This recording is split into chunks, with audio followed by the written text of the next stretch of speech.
새벽 4시 한 남자가 길거리에서 숨을 헐떡이며 쓰러집니다. 구급차를 불렀지만 이미 늦었습니다. 사인은 심장마비. 하지만 진짜 원인은 따로 있었습니다. 바로 그가 매일 마셔야 했던 공기였습니다. 이 남자가 살던 곳은 바로 인도 델리, 지구상에서 숨쉬기 가장 위험한 도시입니다.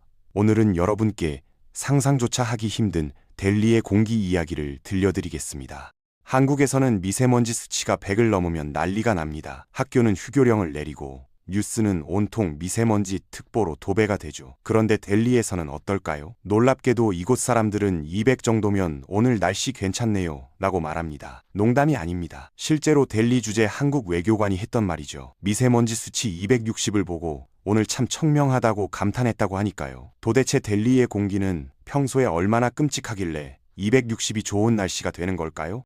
공기질을 측정하는 국제 기준이 있습니다. AQI라고 부르는 대기질 지수인데요. 0에서 500까지 숫자로 표시됩니다. 0부터 50까지는 좋음, 50부터 100까지는 보통, 100부터 200까지는 나쁨입니다. 300을 넘어가면 위험 수준으로 분류되죠. 취약한 사람들은 병원 방문을 고려해야 하는 단계입니다. 그런데 델리는 어떨까요? 겨울이 되면 300은 기본이고 400, 500까지 치솟습니다. 심지어 측정기가 감당하지 못해서 999로 표시되는 날도 있었습니다. 실제로는 더 높을 수 있다는 뜻이죠.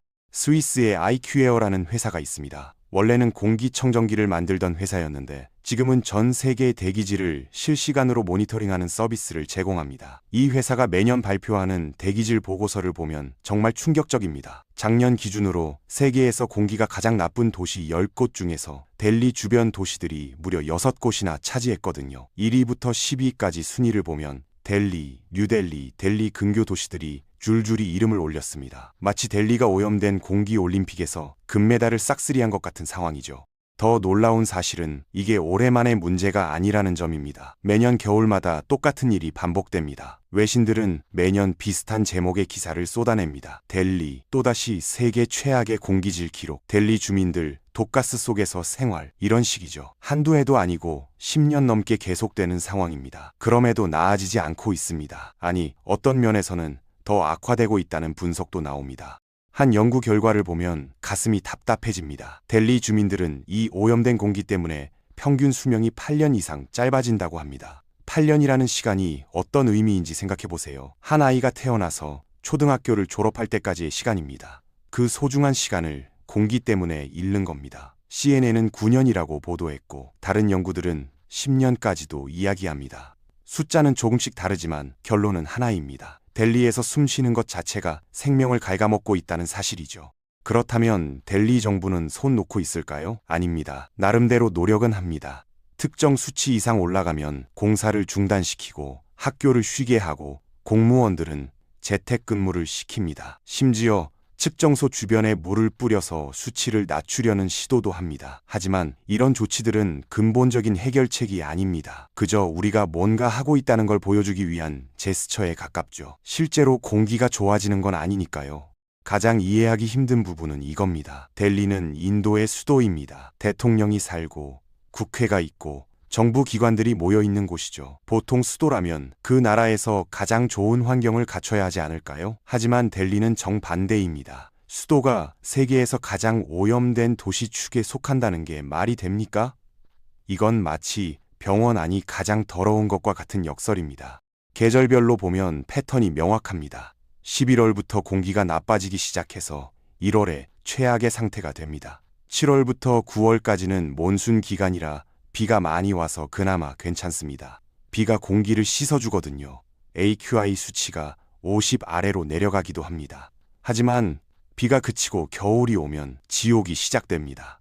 300을 넘어서고 400에 육박하고 어떤 날은 500을 찍기도 합니다. 이쯤 되면 궁금해집니다. 도대체 왜 이렇게까지 공기가 나쁜 걸까요? 무엇이 델리의 공기를 이 지경으로 만들었을까요? 중국처럼 공장 매연 때문일까요? 아니면 자동차가 너무 많아서일까요? 답은 생각보다 복잡합니다. 그리고 어쩌면 해결이 불가능할 수도 있다는 암울한 결론으로 이어집니다. 다음 이야기에서는 델리 공기를 망가뜨린 진짜 범인들을 하나씩 찾아가 보겠습니다. 한 여성이 집 앞 골목에서 쓰레기를 태우고 있습니다. 플라스틱병, 비닐봉지, 심지어 헌 신발까지 모두 불 속으로 던져 넣습니다. 검은 연기가 피어오르고 독한 냄새가 주변을 감쌉니다. 그녀는 개의치 않습니다. 쓰레기를 어떻게든 처리해야 하니까요. 이런 광경이 델리 곳곳에서 매일 벌어집니다. 바로 이것이 델리 공기를 망가뜨리는 첫 번째 원인입니다. 연구기관들이 델리의 오염물질을 분석했습니다. 결과는 충격적이었습니다. 가장 큰 비중을 차지하는 건 공장도 자동차도 아니었습니다. 바로 생활 쓰레기와 난방용 연료를 태우면서 나오는 연기였습니다. 전체 오염의 4분의 1 이상을 차지하죠. 여기에 농촌 지역에서 밭을 태우는 연기까지 합치면 거의 절반에 육박합니다. 도대체 왜 이렇게 많은 사람들이 물건을 태우는 걸까요? 델리에는 제대로 된 쓰레기 수거 시스템이 없습니다. 정확히 말하면 부유한 동네에만 있습니다. 신축 아파트 단지나 고급 주택가는 정기적으로 쓰레기를 수거해 갑니다. 하지만 서민들이 사는 구역은 다릅니다. 아무도 쓰레기를 가져가지 않습니다. 그럼 쓰레기를 어떻게 해야 할까요? 집 안에 쌓아둘 수는 없잖아요. 결국 주민들은 스스로 해결할 수밖에 없습니다. 동네 공터에 모아두었다가 한꺼번에 태워버리는 겁니다. 문제는 태우는 물건들입니다. 나무나 종이만 태우는 게 아닙니다. 온갖 플라스틱 제품, 고무 장갑, 폐타이어까지 다 태웁니다. 타기는 잘 탑니다.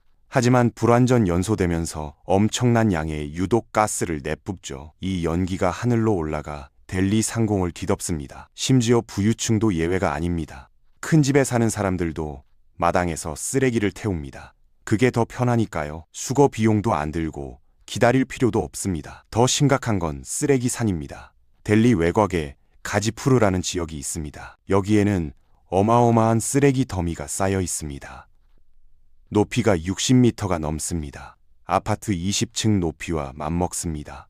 넓이는 웬만한 동네만 합니다. 정부는 오래전에 이 지역을 폐쇄하라고 명령했습니다. 더 이상 쓰레기를 받지 말라고 했죠. 하지만 아무도 지키지 않습니다. 매일 수천 톤의 쓰레기가 이곳으로 실려옵니다. 갈 곳이 없으니까요. 여름이 되면 이 쓰레기산에서 불이 납니다. 인도의 여름은 정말 덥습니다. 기온이 50도 가까이 올라갑니다. 쓰레기 더미 속에서는 메탄가스가 발생합니다. 이 가스가 뜨거운 열기를 받아 폭발하면서 불이 붙는 겁니다. 한번 불이 붙으면 끄기가 거의 불가능합니다. 몇 주씩 타들어갑니다. 검은 연기가 하늘을 뒤덮고 악취가 사방으로 퍼집니다. 이 연기도 고스란히 델리 시내로 흘러듭니다. 이제 난방 이야기를 해볼까요? 많은 분들이 인도는 1년 내내 덥다고 생각하십니다. 틀린 말은 아니지만 델리는 좀 다릅니다. 겨울이 되면 꽤 춥습니다. 영상 4도까지 떨어집니다. 우리나라 기준으로는 별것 아닌 것 같지만 델리 사람들에게는 혹독한 추위입니다. 평소 40도를 넘나드는 곳에서 사는 사람들이 갑자기 4도를 경험하면 어떨까요? 견디기 힘들겠죠. 델리에는 노숙자가 약 30만 명이나 됩니다. 델리 전체 인구의 약 1%입니다. 이 사람들은 겨울을 어떻게 날까요? 집도 없고 따뜻한 옷도 없습니다. 답은 하나입니다. 불을 피워야 합니다. 델리 곳곳의 골목길과 외진 곳에서는 밤이 되면 모닥불이 타오릅니다. 30만 명이 살아남기 위해 피우는 불입니다. 매일 밤 몇 달 동안 계속됩니다. 나무로만 불을 피울까요? 아닙니다. 델리는 건조한 지역입니다. 나무가 귀합니다. 마른 나뭇가지를 구하기도 쉽지 않죠. 그래서 사람들은 주변에서 구할 수 있는 모든 것을 태웁니다. 플라스틱 물통, 폐타이어, 헌 옷까지 뭐든지 가리지 않습니다. 타기만 하면 됩니다. 추위를 이기는 게 먼저니까요. 이 불에서 나오는 연기는 정말 독합니다. 눈이 따갑고 목이 아픕니다. 하지만 얼어 죽는 것보다는 낫습니다. 추운 건 노숙자만의 문제가 아닙니다. 서민 가정도 마찬가지입니다. 델리의 집들은 난방 시스템이 없습니다. 여름이 긴 나라다 보니 집을 지을 때 단열을 신경 쓰지 않습니다. 오히려 열기를 빼내는 데 집중합니다. 그러다 보니 겨울이 되면 집안이 더 춥습니다. 창문 틈새로 바람이 쌩쌩 들어옵니다. 실내보다 바깥이 더 따뜻할 정도입니다. 부유층은 냉난방 겸용 에어컨을 씁니다. 중산층은 전기 히터를 씁니다. 하지만 전기 요금이 비쌉니다. 서민들은 감당할 수 없죠. 그럼 어떻게 해야 할까요? 화로를 씁니다. 안기타라고 부르는 작은 화로입니다. 우리나라로 치면 연탄불 같은 거죠. 집집마다 이 화로를 피웁니다. 원칙적으로는 숯을 써야 합니다. 하지만 숯도 비쌉니다. 사람들은 주울 수 있는 모든 걸 태웁니다. 마른 나뭇가지, 종이, 플라스틱 조각, 뭐든지요. 이 화로를 실내에서 사용합니다. 환기는 제대로 안 됩니다. 일산화탄소 중독으로 사망하는 사람도 많습니다. 매년 겨울마다 이런 사고가 보도됩니다. 문을 열어두면 안전하지만 너무 춥습니다. 결국 문을 닫고 화로를 피우다가 사고가 나는 겁니다. 살아남은 사람들의 폐는 어떻게 될까요? 상상이 되시나요? 음식점도 문제입니다. 델리에는 탄두리라는 전통 화덕이 있습니다. 치킨 탄두리, 난 빵, 이런 음식을 만드는 화덕이죠. 이 화덕이 델리 시내에만 3만 개나 됩니다. 전부 석탄을 사용합니다. 하루 종일 불을 떼면서 요리합니다. 굴뚝도 제대로 안 된 곳이 많습니다. 연기가 그대로 거리로 퍼집니다. 탄두리 음식점 근처를 지나가면 눈물이 날 정도입니다. 이 모든 게 델리 시내에서 벌어지는 일입니다. 하지만 진짜 문제는 따로 있습니다. 델리 주변의 농촌 지역입니다. 펀잡주와 하리야나주는 인도의 곡창지대입니다. 특히 펀잡은 밀 생산으로 유명하죠. 인도의 빵 바구니라고 불립니다. 이 지역에서 농사를 짓는 방식이 델리의 공기를 망가뜨립니다. 추수 시즌이 끝나면 밭에 볏짚이 남습니다. 콤바인으로 추수하면 짧게 잘린 그루터기가 밭 전체에 박혀 있죠. 이걸 제거해야 다음 작물을 심을 수 있습니다. 어떻게 제거할까요? 기계로 뽑아내려면 돈이 많이 듭니다. 시간도 오래 걸립니다. 농부들은 가장 빠르고 싼 방법을 선택합니다. 불을 지르는 겁니다. 밭 전체에 불을 놓으면 하루 만에 모든 게 타버립니다. 쟤는 거름이 된다고 믿습니다. 문제는 타이밍입니다. 추수가 끝나는 시기가 언제일까요?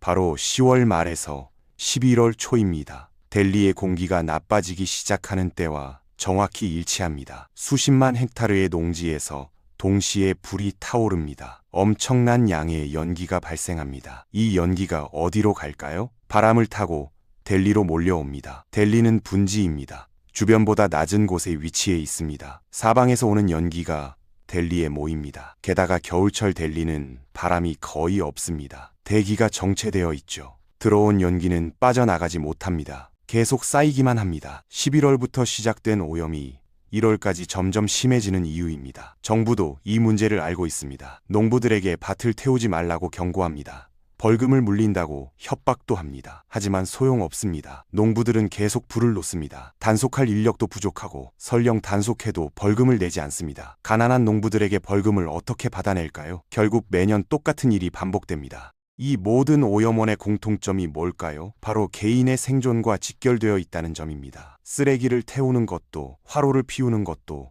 밭을 태우는 것도 전부 살기 위한 선택입니다. 국가가 쓰레기를 수거해주지 않으니 스스로 태웁니다. 난방 시스템이 없으니 화로를 씁니다. 농사 비용을 줄이려면 밭을 태워야 합니다. 이 모든 게 하나하나는 작은 행동이지만 수천만 명이 동시에 하면 재앙이 됩니다. 델리의 겨울 하늘은 이렇게 검게 물들어갑니다. 한 남자가 오토바이를 타고 거리를 달립니다. 뒤에서 검은 연기가 뿜어져 나옵니다. 마치 연막탄을 터뜨리며 달리는 것 같습니다. 그 뒤로 또 다른 오토바이가, 그 뒤로 3륜 택시가 똑같이 연기를 뿜으며 달립니다. 델리의 일상입니다. 이 도시에는 약 800만 대가 넘는 차량이 있습니다. 서울보다 2배 이상 많은 숫자죠. 더 충격적인 건 이 중 대부분이 오염물질을 걸러내지 못한다는 사실입니다. 먼저 숫자를 비교해 볼까요? 서울에 등록된 차량은 약 320만 대입니다. 델리는 거의 800만 대에 달합니다. 2배가 넘습니다. 하지만 진짜 문제는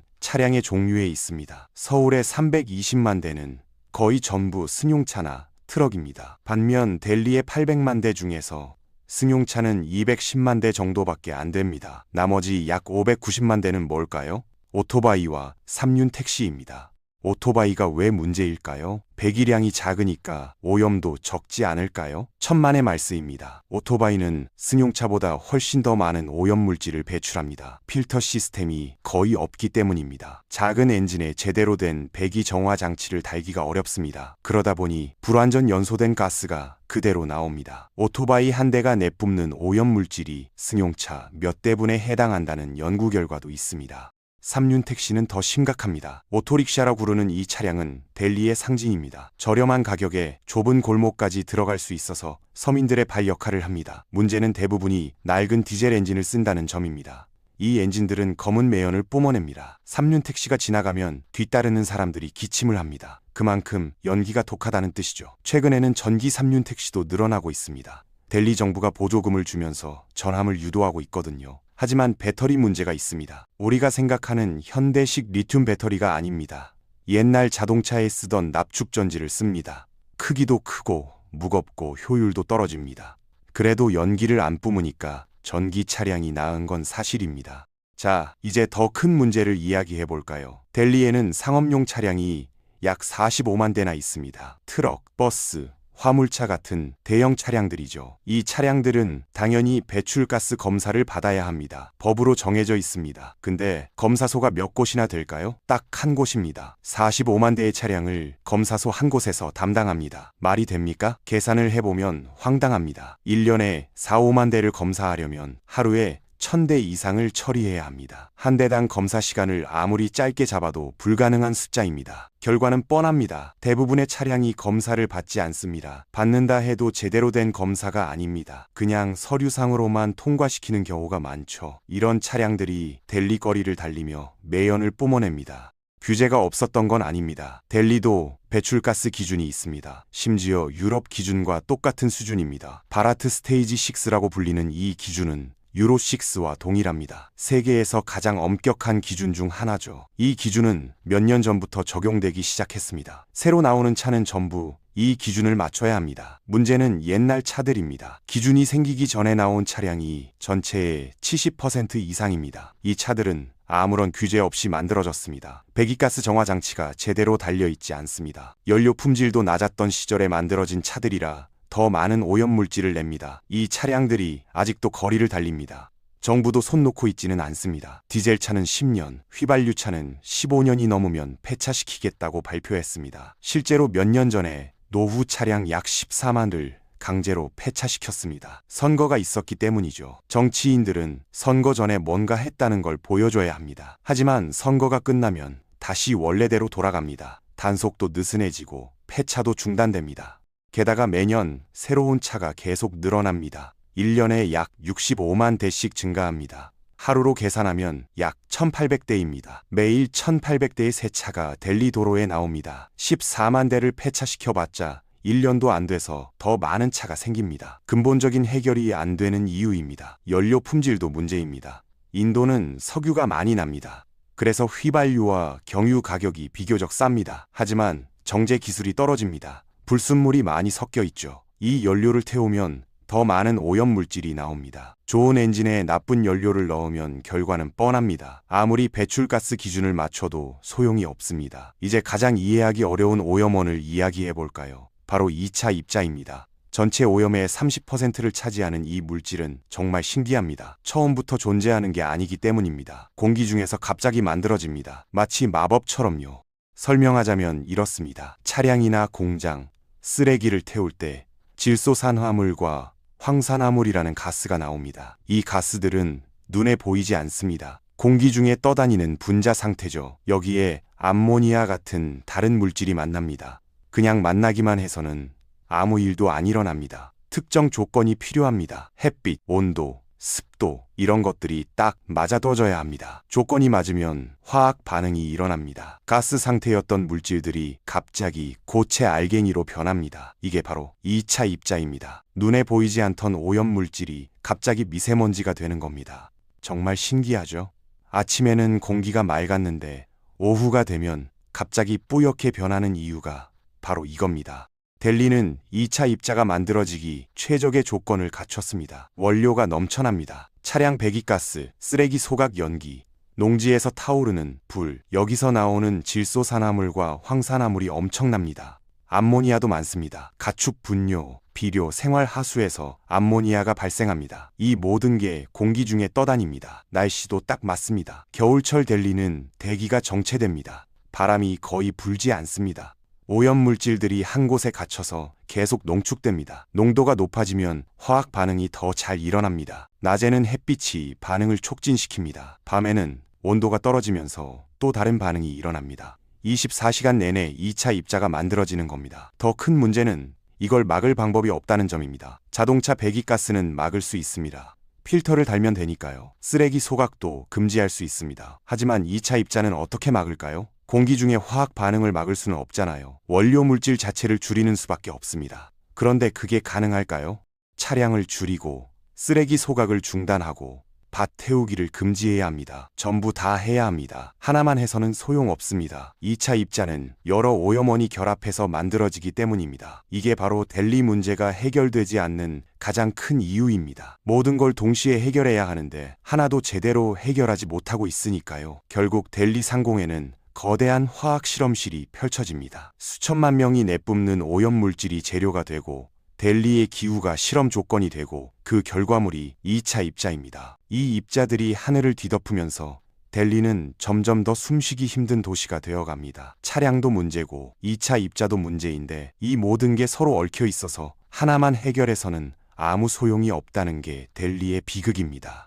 한 남성이 베이징 거리를 걷고 있습니다. 하늘이 푸릅니다. 공기질 측정기를 보니 150입니다. 꽤 괜찮은 수준이죠. 불과 10여 년 전만 해도 이 도시는 델리만큼 최악이었습니다. 700을 넘나드는 날도 흔했습니다. 사람들은 마스크 없이는 외출할 수 없었죠. 그런데 지금은 다릅니다. 베이징은 기적을 만들어냈습니다. 같은 문제를 겪던 두 도시, 왜 하나는 성공하고 하나는 실패했을까요? 10여 년 전 베이징을 떠올려 보세요. 뉴욕타임스는 당시 베이징의 공기질 수치가 750을 넘었다고 보도했습니다. 델리와 비슷한 수준이었습니다. 중국 정부가 발표하는 수치를 믿지 못한 미국 대사관이 자체적으로 측정했을 정도였죠. 베이징 시민들도 델리 사람들처럼 숨쉬기 힘들어했습니다. 농담 삼아 이런 말까지 나왔습니다. 진정한 중국인이 되려면 공기 중의 모든 원소를 마셔봐야 한다고요.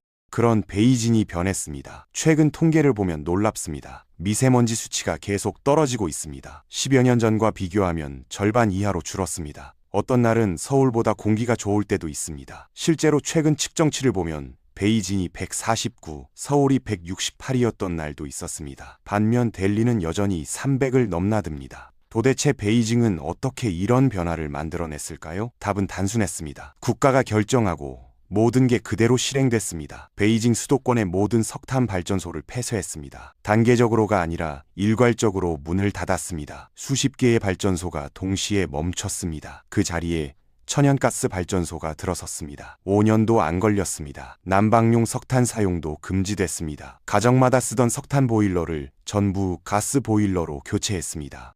중공업 공장들은 어떻게 됐을까요? 베이징 외곽으로 이전했습니다. 아니, 정확히는 쫓겨났습니다. 철강, 시멘트, 석유화학 공장이 모두 사라졌습니다. 베이징 근처 성에서도 마찬가지였습니다. 오염을 일으키는 산업은 아예 금지됐습니다. 공장주들이 반발할 겨를도 없었습니다. 정부 명령이 떨어지면 그대로 따라야 하니까요. 차량 규제도 강력했습니다. 노후 차량은 강제로 폐차시켰습니다. 보상금을 줬지만 선택권은 없었습니다. 전기차 보급에도 엄청난 돈을 쏟아부었습니다. 베이징 거리를 가보면 전기차가 정말 많습니다. 택시도 대부분 전기차입니다. 보조금을 워낙 많이 줘서 전기차가 일반 차보다 저렴할 정도였습니다. 이 모든 게 가능했던 이유는 뭘까요? 중국 특유의 시스템 때문입니다. 국가가 결정하면 모든 게 진행됩니다. 지방 정부도 기업도 개인도 따라야 합니다. 반대할 수 없습니다. 석탄 발전소 폐쇄로 실직하는 사람들이 있어도 진행됩니다. 공장 이전으로 손해보는 기업이 있어도 마찬가지입니다. 국가의 결정이 최우선이니까요.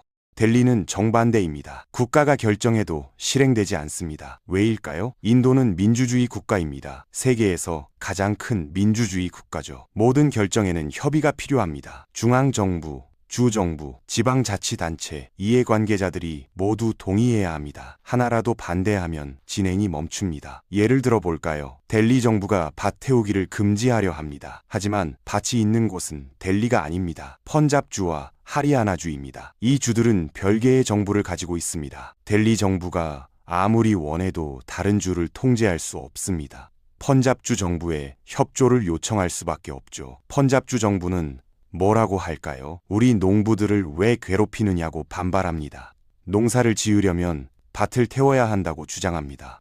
델리 공기 문제는 델리가 해결하라고 합니다. 서로 책임을 떠넘기는 겁니다. 이런 상황에서 누가 결정권을 가질까요? 아무도 없습니다. 선거도 문제를 복잡하게 만듭니다. 인도는 5년마다 선거를 치릅니다. 정치인들은 표를 의식할 수밖에 없습니다. 만약 펀잡주 정부가 농부들의 밭 태우기를 강력하게 금지하면 어떻게 될까요? 농부들이 화를 냅니다. 다음 선거에서 그 정당을 찍지 않겠죠. 정치인들은 이걸 감수할 수 없습니다. 결국 규제를 흐지부지 넘어갑니다. 델리 시내 문제도 마찬가지입니다. 노후 차량을 강제로 폐차시키겠다고 발표합니다. 하지만 실제로 실행될까요? 차를 가진 사람들이 반발합니다. 언론이 들고 일어납니다. 인권단체가 시위를 합니다. 정부는 뒤로 물러설 수밖에 없습니다. 선거 때가 되면 약간의 조치를 취하지만 선거가 끝나면 다시 원점으로 돌아갑니다. 행정체계도 엉망입니다. 델리의 쓰레기 문제를 누가 관리할까요? 델리시 전체를 관리하는 시청이 있습니다. 여기서 대부분 지역의 쓰레기를 담당합니다. 그런데 정부 청사가 있는 지역은 따로 관리합니다. 별도 행정구역이라서 예산도 따로 받습니다. 군사시설이 있는 지역도 또 따로입니다. 국방부가 관리하죠. 난방 규제는 델리시가 합니다. 농지 화전은 주정부 관할입니다. 산업 배출은 델리 수도권 광역행정구역에서 담당합니다. 차량 규제는 중앙정부가 합니다. 배출 검사는 주 경찰과 교통국이 나눠서 합니다. 이 모든 걸 통합적으로 관리할 기구가 없습니다. 문제가 생기면 서로 책임을 떠넘깁니다. 실제 사례를 보면 더 황당합니다. 몇 년 전 델리 정부가 특단의 조치를 발표했습니다. 특정 요일에는 홀수번호 차량만 운행하고 다른 요일에는 짝수번호 차량만 운행하게 하겠다고요. 베이징이 했던 방식입니다. 발표는 화려했습니다. 언론도 크게 보도했죠. 실제로 시행됐을까요? 며칠 하다가 흐지부지 됐습니다. 단속할 인력도 부족하고 시민들이 따르지도 않았습니다. 노숙자들의 모닥불은 어떻게 할까요? 금지할 수 있을까요? 금지하면 사람들이 얼어 죽습니다. 실제로 매년 겨울마다 수십 명이 추위로 사망합니다. 정부가 불을 끄라고 할 수 있을까요? 언론이 가만히 있지 않습니다. 인권단체가 들고 일어납니다. 정부는 손을 쓸 수가 없습니다. 가정용 화로도 마찬가지입니다. 서민들에게 화로 사용을 금지하면 어떻게 될까요? 난방 시스템을 대신 제공해줘야 합니다. 전기 히터라도 나눠줘야죠. 하지만 수백만 가구의 히터를 나눠줄 예산이 어디 있을까요? 나눠준다 해도 전기료는 누가 내줄까요? 현실적으로 불가능합니다. 베이징은 달랐습니다. 석탄 보일러를 금지하면서 가스 보일러를 제공했습니다. 정부 예산으로 전부 교체해줬습니다. 비용이 얼마가 들든 상관없었습니다. 국가가 결정한 일이니까요. 델리는 이게 불가능합니다. 예산도 부족하고 행정체계도 복잡하고 정치적 반발도 큽니다. 결국 베이징과 델리의 차이는 시스템의 차이입니다. 베이징은 위에서 명령하면 아래가 따릅니다. 빠르고 강력합니다. 부작용도 있지만 문제는 해결됩니다. 델리는 모든 이해관계를 조정해야 합니다. 민주적이지만 느리고 비효율적입니다. 문제는 해결되지 않습니다. 어떤 게 나을까요? 쉽게 답할 수 없는 질문입니다. 베이징은 공기를 깨끗하게 만들었지만 개인의 자유는 제한됐습니다. 델리는 개인의 자유를 보장하지만 공기는 나빠집니다. 이게 바로 델리가 직면한 딜레마입니다. 그리고 이 딜레마는 쉽게 풀리지 않을 것 같습니다. 민주주의와 환경, 둘 다 중요하지만 둘 다 완벽하게 지킬 수는 없는 상황이니까요. 한 남자가 아침에 일어나 코를 풉니다. 휴지가 까맣게 변합니다. 매일 아침 반복되는 일입니다. 그는 델리에서 3년째 살고 있습니다. 처음에는 놀랐지만 이제는 익숙합니다. 이게 델리에서 사는 방식이니까요. 그는 출근 준비를 하며 마스크를 챙깁니다. 그냥 마스크가 아닙니다. 필터가 여러 겹 들어간 특수 마스크입니다. 이것 없이는 거리를 걸을 수 없습니다. 이게 델리 사람들의 일상입니다. 델리에 처음 온 사람들은 대부분 비슷한 경험을 합니다. 공항에 내리자마자 목이 칼칼합니다. 눈이 따끔거립니다. 며칠 지나면 기침이 시작됩니다. 일주일쯤 되면 목소리가 변합니다. 쉰 목소리가 됩니다. 한 달쯤 살면 몸이 적응합니다. 더 이상 기침하지 않습니다. 눈도 덜 따갑습니다. 적응한 걸까요? 아닙니다. 몸이 포기한 겁니다. 더 이상 저항하지 않는 거죠. 연구 결과가 이를 뒷받침합니다. 델리에 오래 산 사람들의 폐를 검사하면 검게 변해 있습니다. 흡연자의 폐와 비슷합니다. 담배를 한 번도 피우지 않은 사람도 마찬가지입니다. 그냥 숨만 쉬었을 뿐인데 폐가 망가집니다. 의사들은 이렇게 말합니다. 델리에서 하루 숨 쉬는 건 담배 반갑을 피우는 것과 같다고요. 1년이면 약 180갑입니다. 10년이면 1800갑입니다. 아이들은 더 심각합니다. 성장기 아이들의 폐는 계속 발달합니다. 이 시기에 오염된 공기를 마시면 정상적으로 자라지 못합니다. 델리 아이들의 폐 기능을 검사하면 또래보다 떨어집니다. 운동 능력도 낮습니다. 조금만 뛰어도 숨이 찹니다. 평생 이런 상태로 살아야 합니다. 폐는 한번 손상되면 회복이 어렵거든요. 노인들은 어떨까요? 겨울만 되면 병원이 북적입니다. 호흡기 질환자가 급증합니다. 천식, 기관지염, 폐렴 환자들로 넘쳐납니다. 중환자실도 모자랍니다. 응급실에서 대기하다가 숨지는 사람도 있습니다. 통계를 보면 겨울철 델리의 사망률이 다른 계절보다 높습니다. 공기 때문입니다. 부자들은 어떻게 살까요? 그들도 같은 공기를 마십니다. 하지만 대비책이 있습니다. 집 전체에 공기청정기를 설치합니다. 한두 대가 아닙니다. 방마다 설치합니다. 고급 차량에는 차량용 공기청정기가 기본입니다. 외출할 때는 고급 마스크를 씁니다. 일반 마스크가 아니라 필터 교체형 전문 마스크입니다. 아이들은 국제학교에 보냅니다. 이런 학교들은 건물 전체를 밀폐하고 공기 정화 시스템을 갖췄습니다. 실내 운동장도 있습니다. 공기가 나쁜 날은 밖에 나가지 않아도 되도록 설계됐죠. 방학 때는 아예 해외로 나갑니다. 공기 좋은 나라로 가서 몇 주씩 머물다 옵니다. 몸을 정화하는 겁니다. 서민들은 다릅니다. 공기청정기를 살 돈이 없습니다. 한 대에 수십만 원씩 하는데 여러 대를 살 형편이 안 됩니다.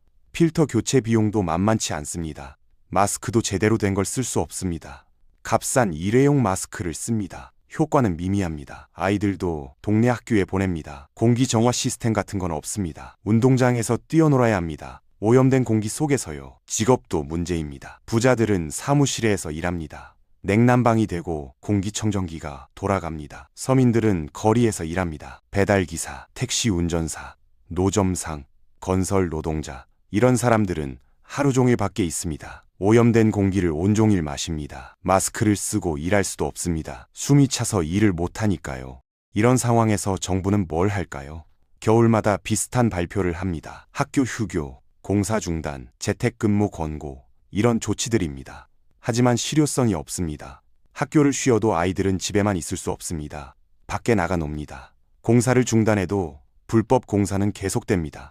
재택근무는 사무직만 가능합니다. 대부분의 서민들은 해당 사항이 없습니다. 측정소 주변에 물을 뿌리는 일도 있습니다. 일시적으로 수치를 낮추기 위해서죠. 시민들에게 우리가 노력하고 있다는 걸 보여주는 겁니다. 하지만 근본적인 해결책은 아닙니다. 측정소 주변만 잠깐 좋아질 뿐입니다. 실제 공기는 변하지 않습니다. 정치인들은 선거 때마다 공약을 내놓습니다. 대기 오염을 해결하겠다고 약속합니다. 구체적인 계획도 발표합니다. 예산 계획서도 만듭니다. 하지만 당선되고 나면 잊어버립니다. 다음 선거 때까지 별다른 조치가 없습니다. 그러다 선거가 다가오면 또 같은 공약을 내놓습니다. 이게 반복됩니다. 델리 주 총리와 펀잡 주 총리는 매년 싸웁니다. 델리 총리는 펀잡 농부들이 밭을 태운다고 비난합니다. 펀잡 총리는 델리 정부가 무능하다고 반박합니다. 서로 책임을 떠넘깁니다. 언론은 이를 크게 보도합니다. 시민들은 분노합니다. 하지만 아무것도 변하지 않습니다. 다음 해에도 똑같은 싸움이 벌어집니다. 중앙정부도 마찬가지입니다. 델리는 중앙정부 직할지입니다. 중앙정부가 개입할 수 있습니다. 하지만 개입하지 않습니다. 왜일까요? 정치적으로 복잡하기 때문입니다. 델리주 정부와 중앙정부가 다른 정당일 때가 많습니다. 서로 협력하지 않습니다. 오히려 서로를 공격하는 수단으로 씁니다. 시민단체들이 시위를 합니다. 인디아 게이트 앞에 모여서 구호를 외칩니다. 우리도 숨 쉴 권리가 있다고 외칩니다. 언론이 취재합니다. SNS에 퍼집니다. 며칠간 화제가 됩니다. 그리고 잊힙니다. 다음 해 겨울이 되면 또 같은 시위가 벌어집니다. 외국인들은 델리를 떠납니다. 주재원으로 왔던 사람들이 계약 기간을 채우지 못하고 귀국합니다. 건강이 악화되기 때문입니다. 특히 아이가 있는 가정은 버티기 힘듭니다. 아이 건강을 생각하면 떠날 수밖에 없습니다. 기업들은 주재원 수당을 올려줍니다. 위험지역 수당을 추가로 지급합니다. 그래도 오려는 사람이 줄어듭니다. 델리 사람들은 어떻게 생각할까요? 놀랍게도 많은 사람들이 체념합니다. 이게 델리의 운명이라고 받아들입니다. 바꿀 수 없다고 생각합니다. 매년 겨울이 오면 공기가 나빠질 거라고 예상합니다. 마스크를 준비하고 병원비를 모으고 그렇게 버팁니다. 떠날 수 있는 사람은 떠나고 떠날 수 없는 사람은 남습니다. 이상하게 들릴 수도 있습니다. 왜 가만히 있을까요? 왜 더 강하게 요구하지 않을까요? 인도는 민주주의 국가잖아요. 시민들이 원하면 바꿀 수 있지 않을까요? 이론적으로는 맞습니다. 하지만 현실은 다릅니다. 인도 사회는 너무 복잡합니다. 이해관계가 얽히고 설켰습니다. 하나를 바꾸려면 모든 걸 바꿔야 합니다. 노숙자들의 불을 끄려면 그들에게 집을 제공해야 합니다. 30만 명에게 집을 지어줄 수 있을까요? 서민들의 화로를 없애려면 난방 시스템을 제공해야 합니다. 수백만 가구에 보일러를 설치해 줄 수 있을까요? 농부들의 밭 태우기를 막으려면 대체 방법을 알려줘야 합니다. 기계를 지원해줘야 합니다. 가능할까요? 모두 돈이 필요합니다. 엄청난 예산이 필요합니다. 인도 정부에 그런 돈이 있을까요? 있다 해도 쓸까요?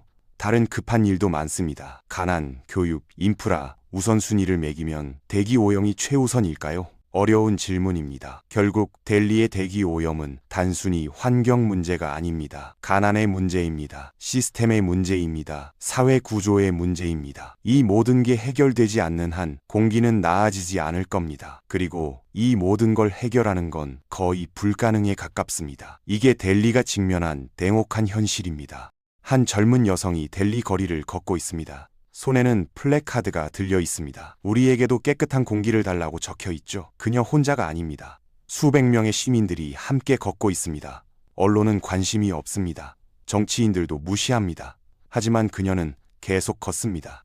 변화를 믿기 때문입니다. 비록 느리고 힘들더라도 언젠가는 달라질 거라고 믿습니다. 이게 바로 인도입니다. 절망 속에서도 희망을 버리지 않는 나라입니다. 여기까지 델리의 이야기를 들으셨습니다. 숨쉬기만 해도 병에 걸리는 도시, 겨울만 되면 독가스실로 변하는 수도, 해결책이 보이지 않는 환경재앙, 참담한 이야기였습니다. 그럼 이 이야기에서 우리는 무엇을 배울 수 있을까요? 단순히 인도는 끔찍하구나로 끝낼 이야기일까요? 아닙니다. 이 속에는 우리가 생각해봐야 할 중요한 질문들이 숨어 있습니다. 첫 번째 질문입니다. 환경과 자유 중 무엇이 더 중요할까요? 베이징은 공기를 깨끗하게 만들었습니다. 강력한 규제로 문제를 해결했죠. 하지만 그 과정에서 개인의 자유는 제한됐습니다. 국가가 시키면 따라야 했습니다. 반대할 수 없었습니다. 델리는 정반대입니다. 개인의 자유는 보장되지만 공기는 나빠집니다. 노숙자들은 자유롭게 불을 피울 수 있지만 그 연기로 모두가 고통받습니다. 어느 쪽이 나을까요? 쉽게 답할 수 없습니다. 우리는 흔히 환경을 지켜야 한다고 말합니다. 당연히 맞는 말입니다. 하지만 그 과정에서 누군가의 자유를 빼앗아도 될까요? 추위에 떨고 있는 노숙자에게 불을 끄라고 명령할 수 있을까요?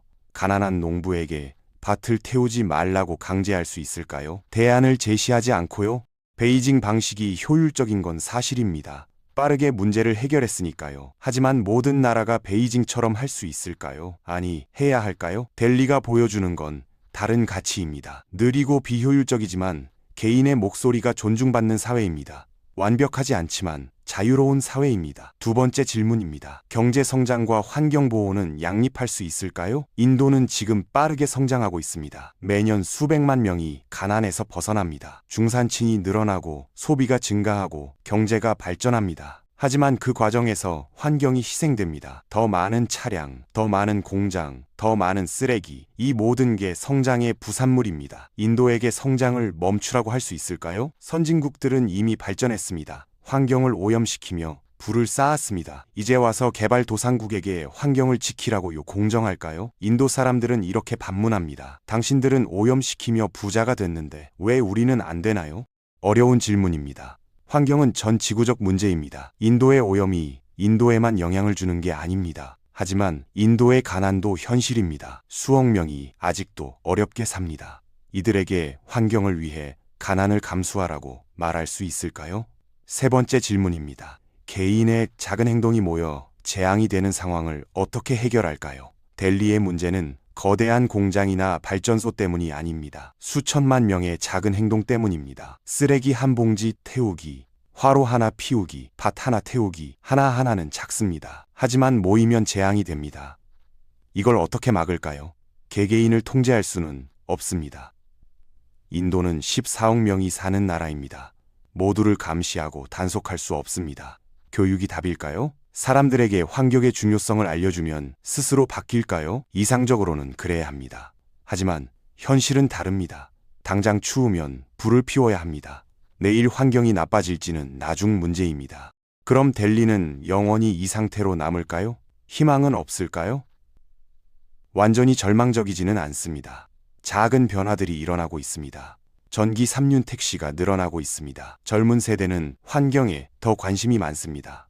시민단체들이 활발하게 활동합니다. 느리지만 변화는 일어나고 있습니다. 중요한 건 포기하지 않는 것입니다. 델리 사람들은 매년 겨울을 버텨냅니다. 힘들지만 살아갑니다. 그리고 조금씩이라도 나아지게 만들려고 노력합니다. 완벽하지 않지만 노력은 계속됩니다. 이게 바로 민주주의의 힘입니다. 느리지만 포기하지 않습니다. 우리는 델리의 이야기에서 무엇을 배울 수 있을까요? 우선 겸손해져야 합니다. 우리가 누리는 깨끗한 공기가 당연한 게 아닙니다. 수십 년간의 노력으로 만들어진 결과입니다. 규제도 필요했고, 투자도 필요했고, 시민들의 협조도 필요했습니다. 그리고 운도 따랐습니다. 작은 나라라서 가능했던 일도 많습니다. 또한 이해해야 합니다. 델리 사람들이 게으르거나 무지해서 이런 상황이 된 게 아닙니다. 복잡한 역사적, 사회적, 경제적 이유가 있습니다. 쉽게 판단하거나 비난할 문제가 아닙니다. 우리도 과거에 비슷한 문제를 겪었습니다. 서울도 한때는 공기가 나빴습니다. 우리가 극복했다고 해서 다른 나라를 무시할 권리는 없습니다. 마지막으로 감사해야 합니다. 우리가 숨쉬는 공기가 얼마나 소중한지 깨닫게 됩니다. 델리 사람들은 매일 생존을 위해 싸웁니다. 우리는 그냥 숨만 쉬면 됩니다. 이게 얼마나 큰 축복인지 알게 됩니다. 당연하게 여겼던 것들이 당연하지 않다는 걸 배웁니다. 델리의 겨울은 여전히 지독합니다. 올해도 수백만 명이 오염된 공기 속에서 살아갈 것입니다. 내년도 마찬가지일 겁니다. 빠른 해결책은 없습니다. 기적도 일어나지 않을 겁니다. 하지만 델리는 계속 살아갑니다. 사람들은 포기하지 않습니다. 느리지만 변화를 만들어갑니다. 이게 바로 인도입니다. 우리는 이 이야기를 통해 배웁니다. 환경 문제가 얼마나 복잡한지, 해결책이 얼마나 어려운지, 그리고 우리가 얼마나 운이 좋은지 말입니다. 델리의 이야기는 먼 나라의 이야기가 아닙니다. 우리 모두의 이야기입니다. 환경은 연결되어 있으니까요. 델리의 고통은 결국 우리의 문제이기도 합니다.